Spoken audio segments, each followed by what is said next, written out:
Hello friends, welcome to my YouTube channel study 24/7। तो friends, आज के इस वीडियो में देखेंगे अपने 7वें लेसन प्लान को, जो हमारे विषय हिंदी का है। और आज का हमारा प्रकरण है आप भले तो जग भला। तो आइए देखते हैं इस लेसन प्लान को हम कैसे बनाएंगे। तो इस लेसन प्लान को बनाने के लिए आप वीडियो को पूरा देखेंगे बिना स्किप किए। तो सबसे पहले देखिए, आप यहाँ पे पाठ योजना संख्या डालेंगे। आप अपने अकॉर्डिंग अपना संख्या डाल लेंगे। फिर आता है हमारा विद्यालय का नाम। तो मैंने आपको बार बार बताया है कि विद्यालय के नाम में आपको उस विद्यालय का नाम लिखना है जहाँ पे आपकी टीचिंग लगी हुई है। उसके बाद आप 3 कॉलम बनाएंगे, जिसमें आपका दिनांक, कक्षा व वर्ग, विषय, प्रकरण, चक्र और अवधि आपको लिखना है। तो देखिए, दिनांक, कक्षा, चक्र और अवधि, बाकी सारी चीज़ें आप अपने अकॉर्डिंग लिखेंगे। हिंदी विषय आपका हिंदी है और प्रकरण है हमारा आप भले तो जग भला। अब आता है हमारा सामान्य उद्देश्य, जो नेक्स्ट हेडिंग हमारा समान उद्देश्य का है। तो जो हमारा समान उद्देश्य होता है वो विषय के लिए होता है, और जो विशिष्ट उद्देश्य होता है वो आपका किसके लिए होता है? प्रकरण के लिए होता है। समान उद्देश्य में आप पूर्वत लिख सकते हैं, अगर आपने पहले पाठ्य योजना में समान उद्देश्य लिख लिया है तो। समान उद्देश्य में आपको क्या लिखना होता है? तो समान उद्देश्य में आपको लिखना होता है विषय के बारे में, यानी जो आपका, अगर आपका विषय हिंदी है और समान उद्देश्य आप लिख रहे हैं तो आपको उसके विषय में लिखना होगा कि छात्रों को उस विषय की जानकारी होगी, उसमें पढ़ने में रुचि होगी, मात्राओं का ज्ञान होगा। यह सारी चीज़ें किस में लिखेंगे? आप लोग समान उद्देश्य में लिखेंगे। उन्हें पता चलेगा कि हिंदी हमारी मातृभाषा है। यह सारी चीज़ें आपकी समान उद्देश्य में आती हैं। फिर आता है हमारा विशिष्ट उद्देश्य। तो विशिष्ट उद्देश्य हमारा विषय के प्रकरण के लिए होता है। तो प्रकरण के लिए होने के कारण सभी लेसन प्लान में प्रकरण अलग अलग होता है, जिसके कारण विशिष्ट उद्देश्य भी हमारा सभी लेसन प्लान में अलग अलग होता है और उसे हमें लिखना होता है। तो विशिष्ट उद्देश्य के तहत आपको कई बिंदु देखने को मिलते हैं, परंतु जो मुख्यतः आपको लिखने होते हैं, आप 3 बिंदुओं को लिखेंगे। पहला ज्ञानात्मक उद्देश्य, दूसरा बोधात्मक उद्देश्य और तीसरा हमारा क्रियात्मक उद्देश्य। तो देखिए, ज्ञानात्मक यानी नाम से पता चला इसमें ज्ञान की बात की जाएगी, यानी छात्रों के ज्ञान की बात इसमें की जाएगी। बच्चे यह समझ जाएंगे कि यदि वह किसी से अच्छा व्यवहार करेंगे तो दूसरे भी उनसे अच्छा व्यवहार करेंगे। पहला पॉइंट है हमारा, ठीक है। फिर देखिए, बोधात्मक उद्देश्य, बोध मतलब होता है समझना, यानी बोधात्मक यानी समझने की बात की जाएगी छात्रों के। बच्चे दूसरों की बुराइयों न देखकर उनके गुणों को देखेंगे। तीसरा हमारा आता है क्रियात्मक उद्देश्य। तो आपको बता दीजिए, जो क्रियात्मक उद्देश्य होता है, यानी जो छात्र जानने और समझने के बाद जो क्रिया करता है उसे किस में लिखते हैं हम लोग? क्रियात्मक उद्देश्य में लिखते हैं। तो देखिए, छात्र आप भले तो जग भला से मिली शिक्षा का जीवन में प्रयोग कर सकेंगे। अब आता है हमारा सहायक सामग्री। तो सहायक सामग्री आपको बता दीजिए कि जो कक्षा में आप जब प्रकरण को पढ़ाने के लिए जाते हैं, यानी जो आपका प्रकरण होता है उससे संबंधित आप चार्ट, यहाँ पे देखिए चौक, डस्टर, रंगीन चौक, चार्ट, फिर उसके बाद आपका लपेट श्यामपट, पुस्तक, यह सारी चीज़ें क्या है आपकी? ये सब चीज़ें आपकी सहायक सामग्री के अंतर्गत आती हैं। फिर आता है शिक्षण विधि, यानी आप किस विधि से आपका जो व्याख्यान है, शिक्षण है, आप किस विधि से कर रहे हैं। तो यहाँ पे देखिए व्याख्या विधि, वाचन विधि तथा प्रश्नोत्तर विधि। आगे बढ़ते हम लोग पूर्व ज्ञान। तो पूर्व ज्ञान में देखिए, पूर्व ज्ञान में आपको क्या लिखना होता है कि जो आपका प्रकरण है उसके विषय में छात्रों को कुछ थोड़ा बहुत भी जानकारी पहले से है या नहीं, ये आप किस में लिखेंगे? पूर्व ज्ञान में लिखना होता है। इसमें लिखना है आपको, बच्चे यह जानते हैं कि अपने से बड़ों का सम्मान तथा छोटों से प्यार करना चाहिए। अब देखिए आता है आपका प्रस्तावना प्रश्न। तो आपको बता दीजिए, इसी से आपके लेसन प्लान की शुरुआत होती है, प्रस्तावना प्रश्न से ही। तो इसको बनाते समय आप ध्यान में रखेंगे कि जो आपका प्रस्तावना प्रश्न है वो क्रम से होना चाहिए, क्रमबद्ध होना चाहिए, और इधर उधर के प्रश्नों को आपको इसमें नहीं रखना है। ऐसे प्रश्नों को रखना है जिससे आपका प्रकरण आसानी से निकल कर बाहर आ सके। और इसमें जो आप प्रस्तावना प्रश्नों को रखेंगे, इसमें आप छात्रों के पूर्व ज्ञान एवं वर्तमान ज्ञान को ध्यान में रखकर प्रश्नों को आप इसमें पूछेंगे। तो देखिए, इसके लिए आप 4 कॉलम बना लेंगे, 3 कॉलम बनाएंगे तब भी आपका चलेगा। पहला होगा आपका प्रस्तावना प्रश्न, दूसरा क्रमांक, तीसरा छात्राध्यापक क्रिया और चौथा होगा हमारा छात्र क्रिया। देखिए पहला प्रश्न हमारा, यदि छात्र है तो छात्र अध्यापक क्रिया लिख लेंगे आप लोग। पृथ्वी पर सबसे अधिक सामाजिक प्राणी कौन है? तो कौन है? छात्रों का उत्तर है मनुष्य। दूसरा, मनुष्य को अपने से बड़ों के साथ कैसा व्यवहार करना चाहिए? उनका सम्मान करना चाहिए, उत्तर है छात्रों का। तीसरा प्रश्न है, यदि हम बड़ों के साथ अच्छा व्यवहार करेंगे तो वे हमारे साथ कैसा व्यवहार करेंगे? तो अच्छा व्यवहार करेंगे। चौथा प्रश्न, यदि आप दूसरों के साथ अच्छा व्यवहार करते हैं तो वे भी आपसे अच्छा व्यवहार करते हैं। इससे संबंधित कोई कहानी बताइए। तो ये छात्रों के लिए क्या है? समस्यात्मक प्रश्न है, जिसका स्पष्टीकरण जो अध्यापक हैं आपके, वो आपके आगे आपको देंगे इसका स्पष्टीकरण। अब आता है हमारा नेक्स्ट हेडिंग, उद्देश्य कथन। तो देखिए उद्देश्य कथन में आपको क्या लिखना हो। तो उद्देश्य कथन क्यों किया जाता है? तो छात्रों की रुचि को बढ़ाने के लिए किया जाता है, छात्रों का ध्यान भंग ना हो, छात्रों का ध्यान केंद्रित रहे कक्षा में ही, इधर उधर भटके ना, यह सारी चीज़ें करने के लिए उद्देश्य कथन किया जाता है। तो उद्देश्य कथन करते समय जो छात्र अध्यापक हैं उनके अंदर, या छात्र अध्यापिका हैं उनके अंदर उत्साह होना चाहिए, क्योंकि छात्र उनको देखकर उत्साहित होंगे। अगर यदि वह एक्टिव नहीं रहेंगे तो छात्र भी उनको देख के एक्टिव नहीं रहेंगे। तो देखिए उद्देश्य कथन में बच्चों, आज हम लोग अपनी पाठ्य पुस्तक मंजरी से श्रीमन नारायण जी द्वारा लिखित आप भले तो जग भला नामक पाठ का अध्ययन करेंगे। प्रस्तुतिकरण देख लीजिए, यानी जब अभी हम कोई चीज़ प्रस्तुत करते हैं तो उसमें आप कुछ बताते हैं या लिखते हैं। तो देखिए यहाँ पे लिखा गया है क्या, सुविधा की दृष्टि से हम प्रस्तुत पाठ को 2 अनुवृत्तियों में विभक्त करके अध्ययन अध्यापन का कार्य करेंगे।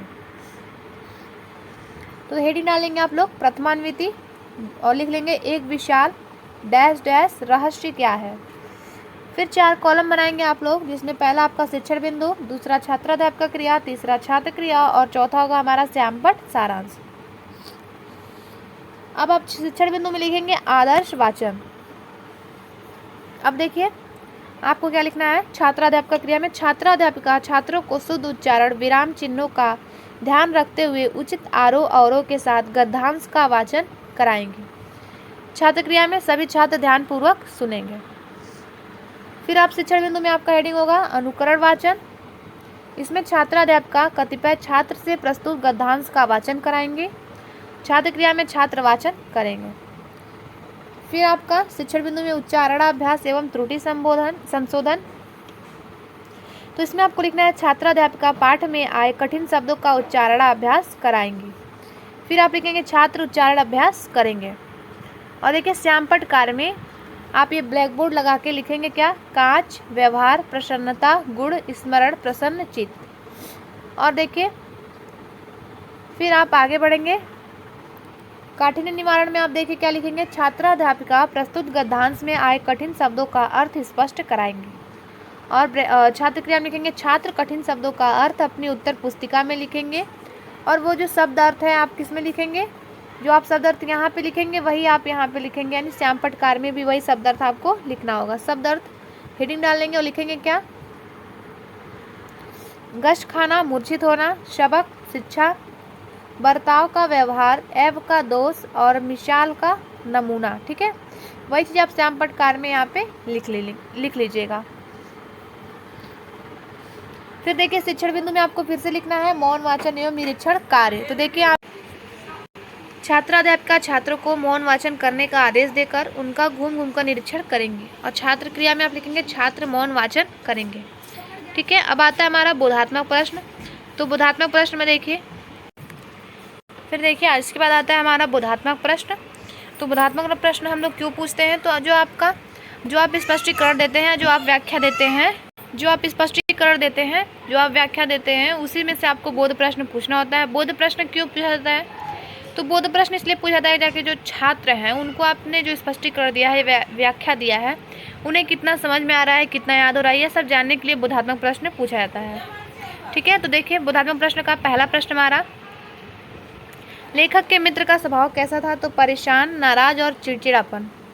और दूसरा प्रश्न हमारा, लेखक अपने मित्र की मिसाल किससे नहीं देना चाहता था, तो भौंकने वाले कुत्ते से।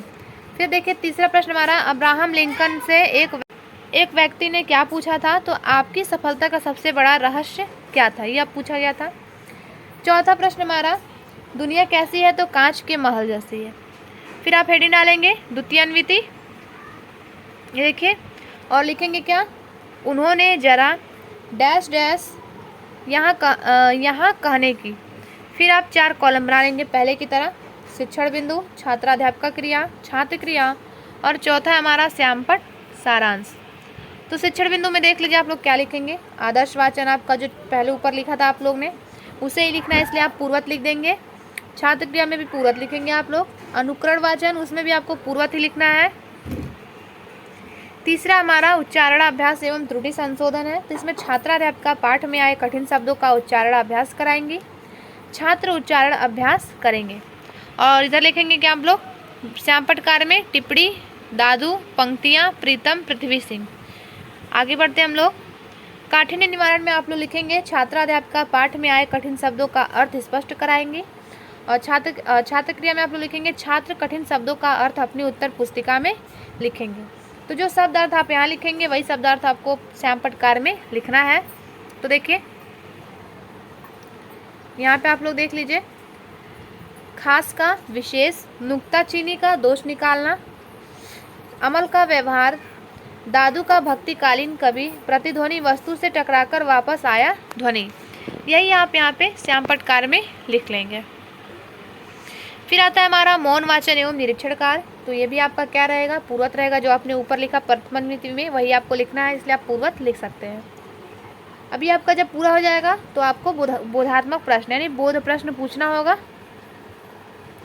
तो बोध प्रश्न में प्रश्नों की संख्या आप अपने अकॉर्डिंग रख सकते हैं। और यहाँ पे पूरी कहानी को इसलिए नहीं बताया जा रहा है क्योंकि आपको किताब से वाचन कराना होता है, किताब से पढ़ाना होता है छात्रों को, ठीक है। तो पहला प्रश्न हमारा, कौन से सरदार ने हिंसा का मार्ग त्याग कर अपने को बापू के सामने अर्पण कर दिया, तो किसने, सरदार पृथ्वी सिंह ने। दूसरा प्रश्न हमारा, गांधी जी ने आश्रम को प्रयोगशाला क्यों कहा, क्योंकि सभी लोग मिलकर रहते हैं, इसलिए गांधी जी ने प्रयोगशाला कहा था। तीसरा, पाठ में कौन कौन से महापुरुषों का बोध किया गया है, तो अब्राहम लिंकन, महात्मा गांधी, ईसा मसीह आदि का। चौथा प्रश्न, बापू कैसे व्यक्ति थे, प्रेम और सहानुभूति की मूर्ति थे। पुनरावृत्ति प्रश्न में देख लीजिए, पुनरावृत्ति प्रश्न में आप प्रथम अन्विति और द्वितीय अन्विति दोनों को मिलाकर यानी पूरे प्रकरण से ही प्रश्नों को पूछते हैं। इसमें प्रश्नों को आपको दोहराना नहीं है, यानी जो आपने बोध प्रश्न में प्रश्न पूछे हैं वो आपके रिपीट क्वेश्चन नहीं होने चाहिए। तो पहला क्वेश्चन देख लीजिए, इसमें आप प्रश्नों की संख्या अपने अकॉर्डिंग रख सकते हैं। तो पहला प्रश्न हमारा, कांच के महल में कौन घुस गया था, तो कुत्ता। दूसरा, अपनी शान के लिए कुत्तों ने क्या किया, भौंकने लगे। तीसरा, कुत्ते के साथ क्या हुआ, गश खाकर गिर गया। चौथा, कांच के महल की तुलना किससे की गई, संसार से की गई। पांचवा, बापूजी ने सरदार पृथ्वी से क्या कहा, तो आश्रम में रहने के लिए। नेक्स्ट रीडिंग हम लोग का गृह कार्य का है। तो देखिए गृह कार्य जो है प्रकरण से संबंधित आप कोई भी कार्य छात्रों को दे सकते हैं। इसमें देखिए क्या दिया गया है, मुहावरों का अर्थ लिखकर आना है, यानी छात्रों को मुहावरों का अर्थ लिखकर लाने को दिया गया। टूट पड़ना, दुम हिलाना, आग बबूला होना, चुटकी लेना, ये आपका क्या है, गृह कार्य के रूप में छात्रों को दिया गया है। एंड नेक्स्ट एंड जो लास्ट रीडिंग हमारा समीक्षा का है, यहाँ पे देखिए आप लोग को तो समीक्षा हेडिंग डालेंगे आप लोग। लास्ट आपका हेडिंग है समीक्षा का, इसको समीक्षा हेडिंग डाल के आप लोग छोड़ देंगे क्योंकि इसमें आपके अध्यापक द्वारा जो आपके फाइल को साइन करेंगे उनके द्वारा टिप्पणी किया जाएगा कि आपका जो लेसन प्लान है वो कैसा है, कैसा नहीं है, इसमें त्रुटियाँ क्या हैं, किन कौशलों का प्रयोग किया जा रहा है, किन कौशलों का प्रयोग नहीं किया जा रहा है, यह सारी चीज़ें, अनुशासन सही है, शिक्षण प्रभावी है या नहीं, यह सारी चीज़ें टिप्पणी में की जाती हैं। तो फ्रेंड्स वीडियो अच्छा लगे तो लाइक करें, शेयर करें और हमारे चैनल को सब्सक्राइब करें। और अगर आपको हिस्ट्री एंड सिविक्स के लेसन प्लान देखने हैं तो आप हमारे यूट्यूब चैनल पे जाके देख सकते हैं। वहाँ पे आपको 30 लेसन प्लान प्लेलिस्ट के रूप में प्रोवाइड कराए गए हैं, जिसका लिंक आपको डिस्क्रिप्शन बॉक्स में दिया गया है। थैंक यू फ्रेंड्स, मिलते हैं नेक्स्ट वीडियो में।